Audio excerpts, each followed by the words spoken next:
அஸ்ஸலாமு அலைக்கும் ஃப்ரெண்ட்ஸ். இன்றைக்கி மினி விலாகில் என்னோட ஸ்டைலில் வேர்க்கடலை சட்னி எப்படி செய்யலான்னு பார்க்கலாமா. அதுக்கு ஒரு நான்ஸ்டிக் பேனை ஸ்டவ்வில் வச்சுருக்கேங்க. ஒரு கப்பு வேர்க்கடலை லைட்டாக ஒரு 5 நிமிஷம் ரோஸ்ட் பண்ணி எடுத்துடலாம். நம்ம மீடியம் ஃப்ளேமில் வச்சு பாருங்கள், அது ஆறட்டும், அப்படியே இருக்கட்டும். அதுக்குள்ளே அதே பேனில் ஒரு 2 ஸ்பூன் கடலெண்ணெய் சேர்த்துருக்கேங்க.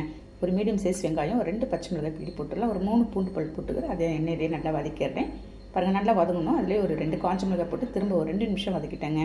வதக்கிட்டு ஒரு 2 ஸ்பூன் நான் பொட்டுக்கடலை போட்டிருக்கேன். நம்ம வறுத்து வச்சிருந்தது தோலெல்லாம் நீக்கிட்ட வேர்க்கடலை எடுத்து போட்டுடலாம். நம்ம போட்டுட்டு அந்த எண்ணெயிலே ஒரு 2 நிமிஷம் நல்லா வதக்கணும். பாருங்கள், இந்த மாதிரி நல்லா வதங்கி வந்ததும் ஆற வச்சு ஒரு மிக்ஸி ஜாரில் போட்டு நான் அரைச்சிட்டு போகிறேங்க.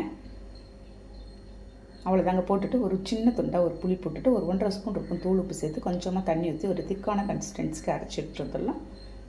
அரைச்சிட்டு ஒரு பவுலில் ட்ரான்ஸ்ஃபர் பண்ணி நான் மிக்ஸி ஜார் தண்ணி மட்டும் கொஞ்சமாக ஊற்றுறேங்க. திக்காக இருந்தால் தான் உங்களுக்கு வேர்க்கடலை சட்னி நல்லாயிருக்கும். ஃப்ளேவர்க்கோசரம் ஃப்ரெஷ்ஷான கருவேப்பிலை மேலேயே கொஞ்சமாக போட்டிருக்கேன். அதே பண்ண ஒரு 2 ஸ்பூன் எண்ணெய் ஊற்றி கடுகு பருப்பு கருவேப்பிலை போட்டு தாளிச்சிக்கலாம். ஓகே, சூப்பரான நமக்கு வேர்க்கடலை சட்னி ரெடி ஆகிடுச்சு. நெக்ஸ்ட் வீடியோவில் பார்க்கலாம். பாய்.